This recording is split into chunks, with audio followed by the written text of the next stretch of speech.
So, April, Good Cakes and Bakes, co-owner.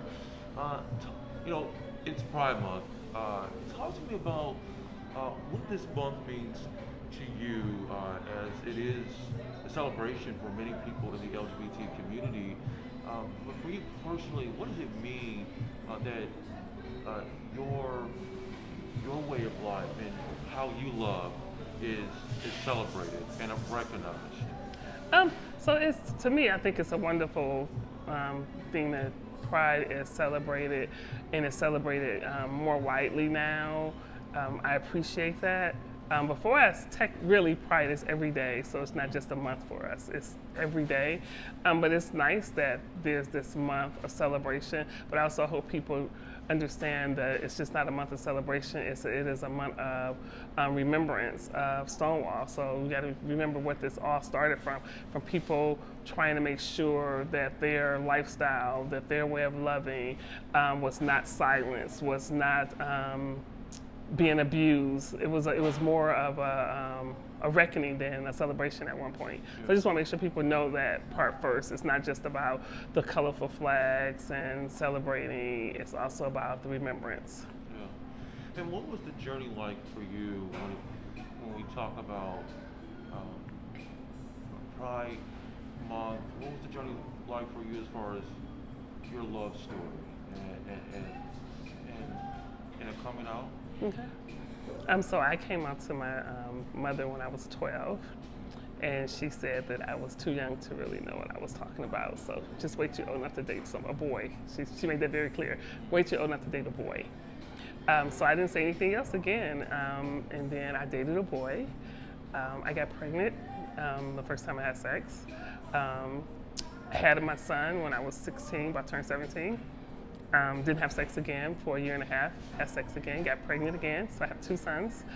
And then I left for college, and when I left for college is when I was like, I'm going to live the way I want to live now. And so I had a girlfriend for 14 years, and we were married in Boston when Boston was the first state to offer civil unions marriage. Got married in 2003. We were together to 2007. 2009, I met Michelle. No, 2008, I met Michelle. Me and Michelle has been married since 2012. We went to New York and got married. And then we opened the bakery a year later. A year after we got married, we opened the bakery. And we've been running the bakery for almost 8 years now. That journey when you were younger, did you feel like you had to that it was a letdown for you that your parents would embrace who you thought or knew you were at the time? That So you had to embody and hold on to that acknowledgement of who you were?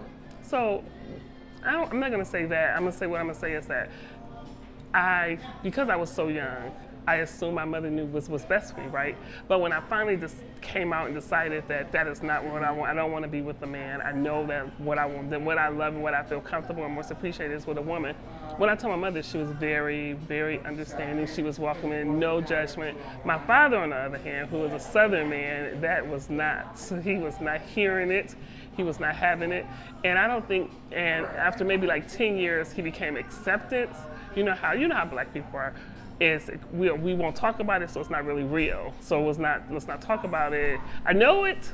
You know, we got the uncle who was in the room, who stay in the room. He crazy. We don't talk about him, but he there. So it was that, and it wasn't until I married to Michelle and I legally changed my name that I think it clicked to my father. Oh, this is real, because even when we were planning the wedding, he didn't ask no questions. So my sister was getting married, he was like all involved. You know, checkbook was wide open to pay for her wedding. When we were getting married, there was no discussion of it. And then whenever we came back, he didn't ask about it or anything. My mother was like, oh, show me pictures, tell me about it. And it wasn't until he asked me to sign a document about labor laws when, what's the man's name? There was just our governor, Snyder, when he was trying to change, get rid of labor, unions and all that. He asked me to sign, and when I signed it, I signed April Anderson. He was like, "Why you sign April Anderson?" I said, I got married last month, right?" I said, "You see when people get married, somebody takes somebody's name, right?" And he was like, "Oh." Yeah. And I think that's when it clicked to him, oh, this is real. And it's from that point on that it was total, he had a total different attitude. But up until that point, it was that, oh, I know that you're a lesbian. I know you have a girlfriend, but we ain't gonna talk about it. Yeah. She's just your roommate to me, because that's like, said, oh, this is April's friend. Whenever introducing to people, never, this is April's girlfriend, this is April's wife. It was always April's friend. And then after that date, it was like, oh, this is my daughter-in-law. I was like, oh, wow, what did he just say? So it was very interesting, the things that had him change, and it was when he could see that, oh, y'all can get married, so maybe this is something real. And it was very interesting. But he's always been a very Southern tradition man. Like when I was a teenage pregnant, he would not say pregnant. He would be like, in your condition, you still can wash dishes. I'm like, say it, say pregnant, I'm pregnant, say that word. But he's very been like that. But everybody else in my family was like accepting from the beginning, like my sisters and brothers, my aunts and uncles. It was really just my father, and it was very disappointing because we were very close. So it was like hurtful at the beginning when he was like, she can't come over here, we're not gonna talk about it. I said, well, she can't come, I'm not coming. Well, I think that's interesting. Well, you say that relationship and how your dad responded was very interesting, but I was going to say, how he was very Southern, and, it took him some time to get to this point. I mean, were there any times where it was hard for you or emotional for you? Yeah. That there wasn't a sense of acceptance early on? Oh yeah, definitely. There was, because we were such a close-knit family, we used to have dinner together every Sunday at my mother's house. And so for almost a year, I didn't go over there. And so that was hard. And it was like I would only see my mother, like if I was at my grandmother's house and my mother was over there. And it went from seeing people all the time to not seeing or talking to for a year. That was hard. And it put a strain on our relationship even after, he had started allowing her to come over there. It still put a strain on our relationship because it was like he wasn't acceptant, and I've always accepted everything about you, your ways, your sternness. I've always accepted that, and for you to turn your back like that, it was hurtful. It was very hurtful. Yeah. You say when you got in college, you became more open, embracing who you were, who you were going to love. And how was that moment for you to express more of who you wanted to be? It was truly wonderful because I had two awakenings at one time. So I had the awakening of being comfortable and being LGBT, right? But I also went to an all-woman HBCU. So so I went to school in Detroit Public School, but the school I went to was mainly it was like maybe 30 and 70, 30% white, 30% black. So, and then we had this colorism, right? The lighter you were, the better you were, basically, in the black community. So to go to an HBCU where I was surrounded by every hue of blackness and everybody loved, and it was no like, oh, you better because you lighter. That was an awakening too. It was like totally, like I really started not only embracing myself as LGBT, but embracing myself as a dark-skinned black woman. Those all happened at the same time. So it was like when I came back to Detroit, people was like, oh, you think you better than us? No, I just love myself, and I'm not gonna allow y'all to make me feel bad about who I am. No parts of me. Yeah. And then talk to us about Michelle, and what the relationship and the love is like between the both of you, and the business that, I mean, you just don't share a relationship and marriage, but you share a business. Yes. So me and Michelle's like total polar opposites. Total polar opposites. So I am this person who is super spontaneous. I am this person who, let's do it and think about it later. Michelle's a social worker, right? She is this person, let's think about how this is going to affect everything. Let's plan this out. No, I don't have time to plan. We must do this now. And I'm like super energetic and super like very blunt with my speaking, and Michelle's a total opposite. She's like, let's think about how it's gonna make people feel. Should we say that, April? So it's like people look at us like, how did y'all end up together? But some of those are the best relationships. It is total opposite, because even with my spontaneousness and my craziness, I know Michelle have us balanced over here. So I'm over here planning to spend every dollar we got to open up a business, and I know she's thinking about, let's make sure, what do I need to do to make sure we can still pay our bills over here while April over here running, acting crazy. So it's like total opposite, but we are so good together because of that. And another thing is that even though we had the business for 7 years, Michelle still had her job. So, she came to the bakery on the weekends, but during the week she still had her job. And in January of this year, she came to the bakery. And so that was like, oh God, now this is about to be total different. This is really about to put a strain on us, right? Because now we're together 24 hours a day. Yeah. There is no break. And it totally has not. So we have a rule, when we leave the bakery, we don't talk about the bakery. So if we have something that's going on here that we need to talk about, we drive different cars to come to work because I get here sometimes at 3 or 4 o'clock in the morning. But we will continue to drive around and be on the phone talking so we can talk it out before we get home, because once we get home, we ain't talking about it no more. So I think that like totally helps us, is that we leave the bakery at the bakery. And when we go home, it's about us and home. And being here, having her here, it makes it easier for me, because before it was like I had to bear everything, right? She had her job, so she was stressed at her job. I had the bakery, and was doing mostly everything here. And so when I get home and want to talk about it, she's too tired to talk about it. So it's like, okay, we'll talk about another day. And by this time, I done forgot to remind her. But now, being here, she really can have an input, and I can discuss things, and she can understand it, because she thinks that I was just so like super stern. And she's like, April, like when I talk about staff, and she'll be like, it can't be that bad. I'll be like, I'm telling you, it is. And then she'll be like, well, maybe it's your style of leadership. Maybe you should think about that. I'm like, okay, maybe it is. I think about that. Now that she's here, she's like, okay, I understand. I'm like, oh, now you understand, huh? Because it is. So it really is validating some of the things that I was saying, and I was thinking like maybe it was me, because again, I have never been in a complete leadership role, even in my other job. So I was a supervisor, but I had a blueprint on how things should go, right? I had a job description on what a person should be doing. These are the matrix that you judge a person by. Now I had to develop them all here myself. So like maybe it could be me. Maybe I need to learn people's style of learning. And so now that she's here, I can say, no, it's not me. It's actually them. You can have a spontaneous interview while she's still taking Yeah, care of the exactly. business. Yeah, exactly. Yes, exactly. So it's definitely been, it's been good to have her here. I was worried. Yeah. I was worried that her coming here, it was going to put a strain, because too much time with someone can put a strain on a relationship.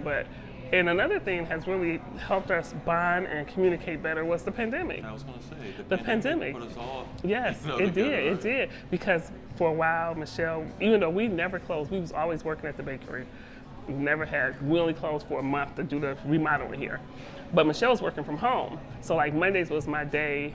The bakery didn't open. That was my day to being home and laying on the couch and watching television. And then she comes in because she's working from home, and she's changing. And I'm like, oh, this is not gonna work here. This is not gonna work, because you are messing with all of my stuff. Right. And so we had to get a groove, but it actually taught us to be, because we wasn't able to do it, like go out and do as much, we had to entertain ourselves at home. It really helped us to bond. Our relationship totally got better. Yeah. When a lot of people were like ready to kill their spouses, we were actually like, oh, this is cool, I like this. We could do this longer, yeah. It's a date every day. Yeah, exactly, right, yeah. So it was fun, it was interesting.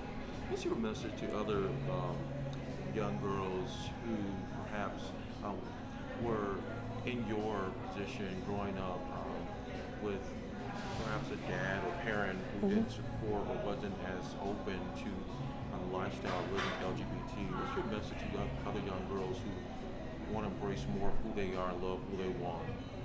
So I'll say to people, and I had to learn this when I was much older, is you know who you are. Don't allow anyone to silence that. Don't allow anyone to make you question that. And know that there are other people out here who might not be loud and proud, but are going through the same thing you might be going through. And all you have to do is reach out and talk to people. But definitely live who you are, and live who you are proudly.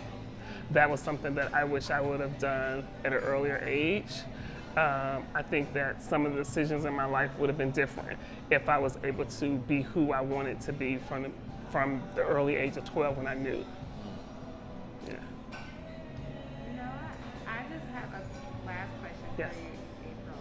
My question is, first of all, thank you for sharing your story with us, but how important is it to you to share your stories as far as it goes, being a Black woman who went to HBCU, co-owner of a bakery? Like, how important is it for us to continue to share these stories for you as it regards to like diversity, inclusion, and equity in this world? Do you feel like this is important? Does it mean something to you?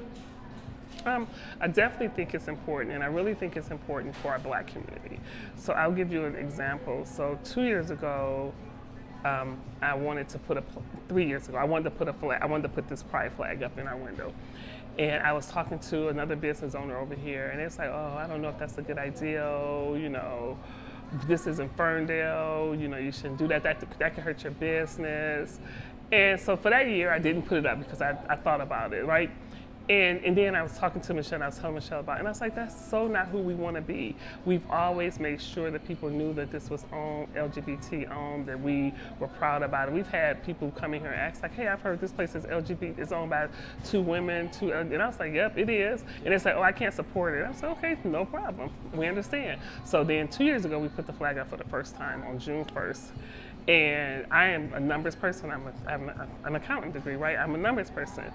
The first 2 weeks that the flag was up, our numbers were shot down. Went from, I'll say 62% drop in those first 2 weeks.